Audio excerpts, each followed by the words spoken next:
السلام علیکم اور عید الفطر کے موقع پر اس خصوصی ویڈیو میں خوش آمدید۔ اسلامی کیلنڈر کے اہم ترین تہواروں میں سے ایک عید الفطر ہے۔ آج ہم اس دن کی تاریخی اہمیت اور اس سے متعلق چند اسلامی واقعات پر گفتگو کریں گے۔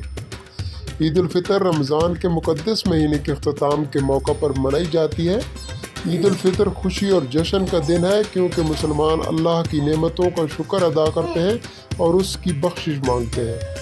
عید الفطر سے متعلق ایک اہم ترین اسلامی واقعہ، مدینہ کی طرف ہجرت کے بعد رسول اللہ صلی اللہ علیہ وآلہ وسلم نے مدینہ کے لوگوں کو 2 تہوار مناتے ہوئے پایا۔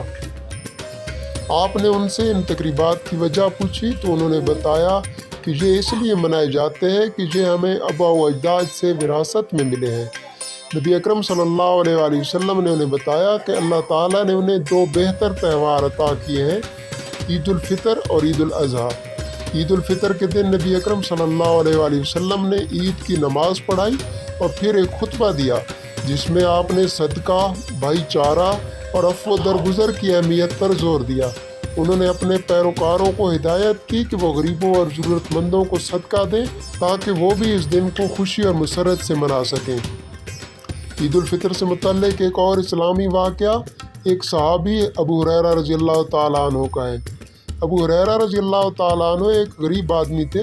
ان کے پاس اتنی رقم نہیں تھی کہ وہ اپنے اہل خانہ کے ساتھ عید منا سکیں۔ نبی کریم صلی اللہ علیہ وآلہ وسلم نے ان کی اداسی کو دیکھا تو انہیں اپنے ساتھ آنے کو کہا اور آپ صلی اللہ علیہ وآلہ وسلم انہیں مسجد میں لے گئے اور لوگوں سے صدقہ دینے کو کہا۔ مدینہ والوں نے اتنا صدقہ دیا کہ حضرت ابو ہریرہ رضی اللہ تعالیٰ عنہ نے اپنے اہل خانہ کے ساتھ عید الفطر منائی۔ یہ اسلامی واقعہ ہمیں اسلام میں خیرات، معافی اور بھائی چارے کی اہمیت یاد دلاتا ہے۔ عید الفطر خوشی اور جشن کا دن ہے، لیکن یہ ان لوگوں کو یاد کرنے کا دن بھی ہے جو ہم سے کمزور اور غریب ہیں، اور ان کے ساتھ اپنی نعمتیں بانٹنے کا دن ہے۔